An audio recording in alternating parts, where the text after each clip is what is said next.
The sun peeked over the palm trees, casting golden light across our village and waking us gently. Roosters crowed, Aide chased a chicken, Mama swept the veranda, and Papa sharpened his tools under the mango tree. The sounds, Mama's broom, Aide's laughter, birds and distant yam pounding blended into the music of our life. Today was special. We'd cook jollof rice, weave new mats, and visit the market for materials to build our new home. My heart leapt at the thought. A new home, built by our hands and dreams. In our village, the best things are the moments we create together. Today would be full of those moments, memories built one happy task at a time. Our jollof rice journey started, not in a fancy restaurant or a modern kitchen, but in the heart of our village, a place where time seemed to slow down, and the essence of life was savored in every moment. It was a journey that began long before we even knew what jollof rice truly was, a journey woven into the fabric of our family and community. This wasn't just about cooking a meal, it was about preserving a legacy. In Mama's open-air kitchen, a sanctuary of flavors and aromas that danced on the gentle breeze. The kitchen wasn't just a place to prepare food, it was the heart of our home, a gathering place where stories were shared, laughter echoed, and bonds were strengthened. It was a space where the simplest ingredients were transformed into culinary masterpieces, guided by Mama's experienced hands and unwavering love, shaded by a thatch roof, offering respite from the scorching sun and a cozy haven during the occasional rain. The thatch provided more than just shelter. It was a symbol of our heritage, a reminder of the traditional ways that had sustained our community for generations. It was under this roof that Mama would impart her wisdom, not just about cooking, but about life itself. Mama called Yemi and me to help prepare the base, the foundation upon which our jollof rice masterpiece would be built. It was a call to duty, but also an invitation to participate in something special, something that transcended the mere act of cooking. It was a chance to connect with our roots, to learn from the best, and to contribute to the creation of a meal that would nourish both body and soul. Ripe tomatoes, bursting with the sweetness of the sun and the richness of the earth. These weren't just any tomatoes. They were carefully selected for their vibrant color, their firm texture, and their intense flavor. They were the essence of summer, captured in a single juicy fruit, ready to be transformed into the heart of our jollof rice. Fiery peppers, adding a touch of heat and excitement to the mix. These weren't for the faint of heart. They were a bold statement, a reminder that life is meant to be savored with passion and intensity. Mama always knew just how many peppers to add, creating a perfect balance between flavor and fire. And sweet onions, providing a subtle sweetness and depth of flavor that rounded out the base. These onions were more than just an ingredient, they were a symbol of resilience, capable of bringing tears to your eyes while adding a touch of sweetness to your life. We washed and chopped the vegetables, our hands working in unison, guided by Mama's watchful eye. It was a rhythmic dance, a symphony of chopping sounds that filled the air. Each slice, each dice was a testament to our dedication and our commitment to creating something truly special. Learning family secrets passed down through generations, whispered from mother to daughter, father to son. These weren't just recipes. They were stories, memories, and traditions woven into the very fabric of our being. They were the keys to unlocking the flavors of our past and creating a future filled with delicious possibilities. Without a blender, we used Papa's old grinding stone, a relic of a bygone era, a testament to the ingenuity and resourcefulness of our ancestors. This stone had seen countless meals prepared, countless families nourished. It was more than just a tool. It was a connection to our past, turning the mix into a smooth red paste, the very essence of our jollof rice. The grinding stone worked its magic, transforming the raw ingredients into a velvety, smooth concoction, ready to infuse the rice with its vibrant flavor.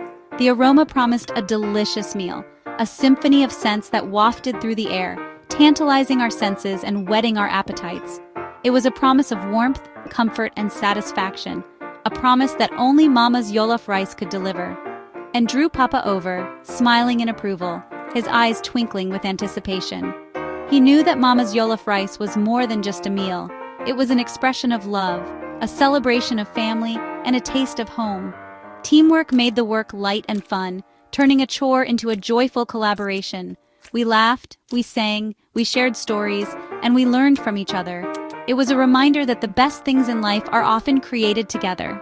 Even before the pot touched the fire, the anticipation was building, the excitement palpable. We knew that something magical was about to happen, something that would nourish our bodies and souls. The celebration had begun.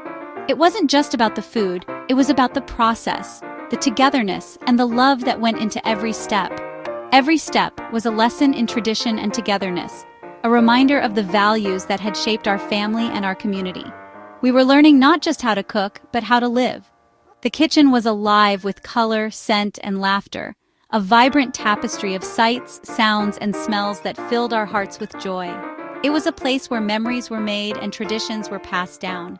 We were already tasting the joy of the feast to come, savoring the anticipation and the promise of a delicious meal shared with loved ones. It was a taste of happiness, a taste of home, a taste of Jollof rice. Mama set her largest pot on the fire, pouring in golden palm oil and frying onions until sweet.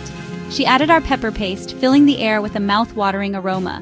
Mama explained, "Fry until the oil floats. This is the secret to deep flavor." She poured in rich chicken stock, then added curry, thyme, bay leaves, and seasoning. The broth turned a beautiful orange, fragrant and inviting.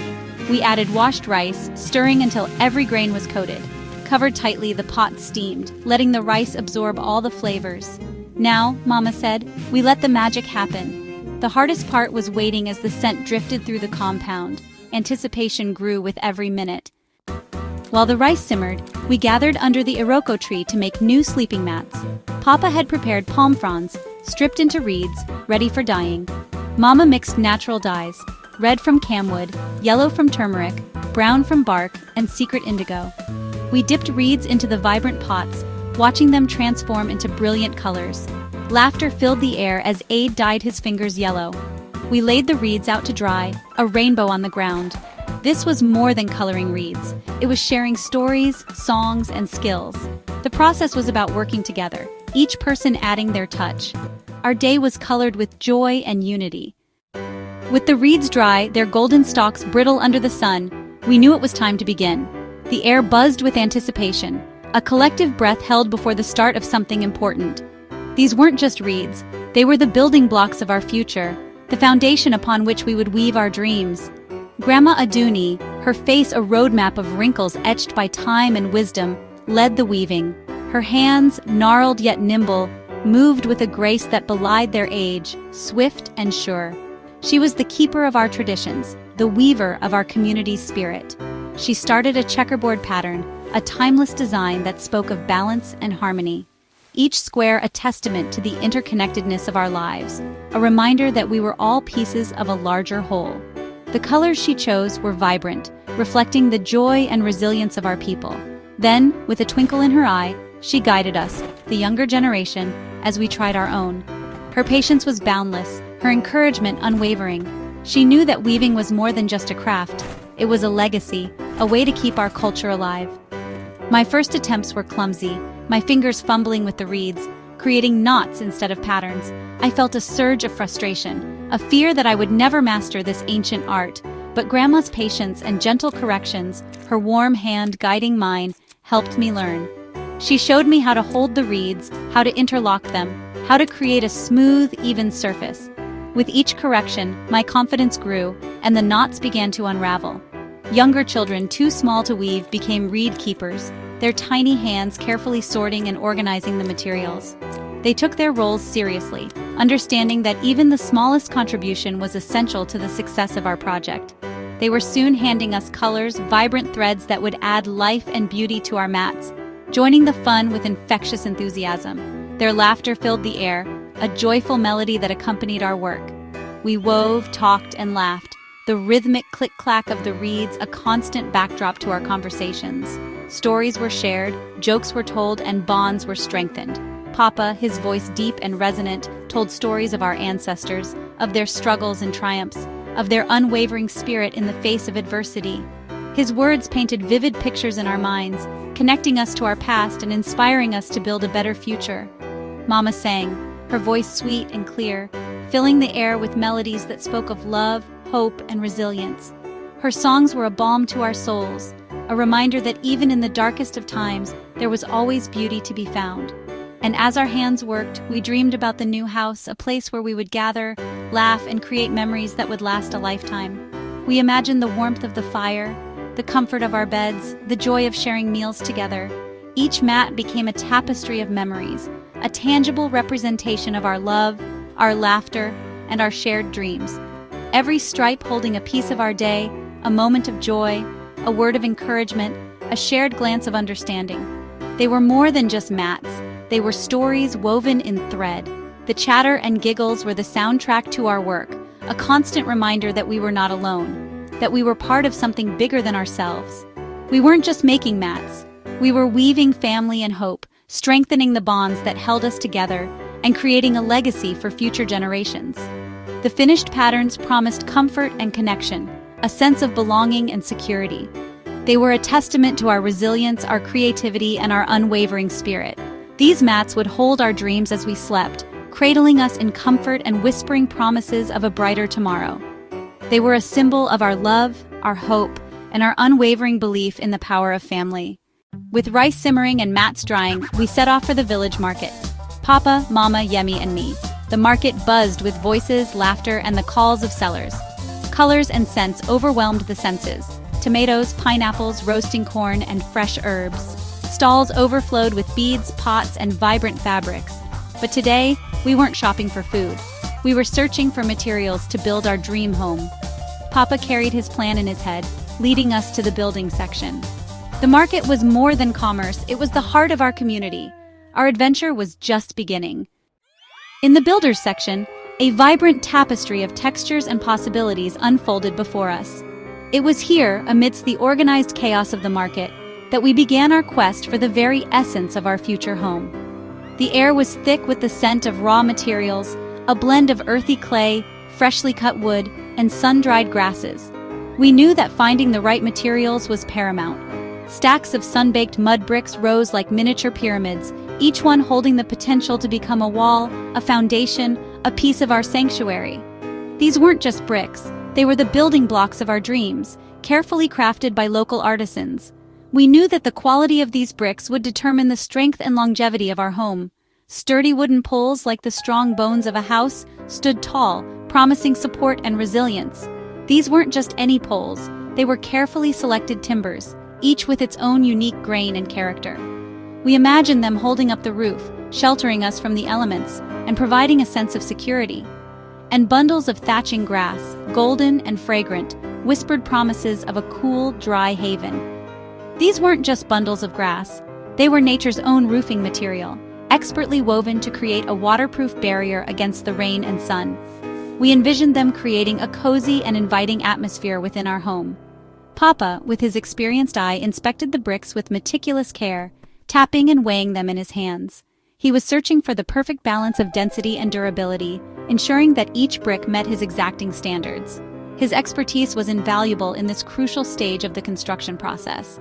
He took the time to explain their importance, patiently detailing how they would form the very foundation of our house, the bedrock upon which our lives would be built. He wanted us to understand the significance of each material, to appreciate the craftsmanship that went into creating them, and to feel a sense of ownership over our future home. He checked the timber for strength, running his hands along the grain, testing its resistance, and listening for any telltale signs of weakness. He knew that the integrity of the wood was essential for the structural stability of our home. He shared his knowledge with us, teaching us about the exceptional durability of Iroko wood, a local hardwood renowned for its resistance to termites and decay. He explained how its natural oils would protect it from the elements, ensuring that our home would stand the test of time. Mama, Yemi, and I joined in the search, our eyes wide with curiosity and excitement. We were eager to contribute to this important task, to learn from our parents, and to play our part in creating our dream home. We carefully examined the thatching grass, feeling its texture, assessing its color, and searching for any signs of damage. We wanted to ensure that it was of the highest quality, capable of providing us with a comfortable and secure shelter. We learned how to identify the best bundles, those that were tightly packed, evenly colored, and free from any mold or pests, ensuring a waterproof roof that would protect us from the harsh elements. This was a crucial lesson in sustainable building practices. We also looked at raffia mats, their intricate weaves catching the sunlight, imagining how they would add a touch of natural beauty to our home. These mats were more than just decorative elements. They were functional components that would help to regulate the temperature and humidity inside our home. We envisioned them adorning our ceilings, creating a warm and inviting atmosphere, and serving as partitions, dividing our living space into distinct areas. They were a versatile and sustainable building material that would enhance the comfort and functionality of our home. Each choice was made with careful consideration, weighing the pros and cons, ensuring that it aligned with our vision for our dream home. We were determined to create a space that was both beautiful and functional, sustainable and durable. Each opinion was valued, each suggestion carefully considered, as we worked together to make these important decisions. We were a team, united by a common goal, and determined to create a home that reflected our shared values and aspirations. We weren't just buying materials, we were investing in our future, laying the foundation for a lifetime of memories and creating a space where we could grow, learn, and thrive. This was more than just a house. It was a home, a sanctuary, a place where we belonged. We were building our future piece by piece, brick by brick, beam by beam, creating a tangible representation of our hopes and dreams. Each material represented a step forward, a milestone achieved, a testament to our collective effort.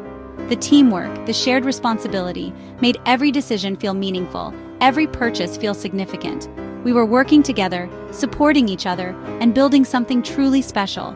The market's noise, the cacophony of voices and sounds, faded into the background, becoming a distant hum. Our focus narrowed, our attention sharpened, as we immersed ourselves in the task at hand. Our dream took shape, becoming more vivid, more real, more attainable with each passing moment. We could almost see it, feel it, touch it, our future home standing proudly against the African sky. Every brick and beam, every bundle of grass, every raffia mat represented a tangible step towards realizing our vision. They were the building blocks of our future, the foundation of our dreams. Each one was a step closer to home, a step closer to the life we had always imagined, a step closer to creating a space where we could truly belong. We left the market with our arms full of materials, our hearts full of hope, and our minds buzzing with excitement, eager to begin the next chapter of our journey. Papa chose the best bricks, strong Iroko poles, and Mama's pick of thatching grass. Deals were sealed with warm handshakes and promises of delivery.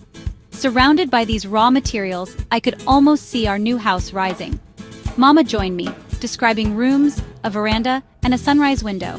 Yemi added dreams of a flower garden. We stood together, painting our future with words and hope.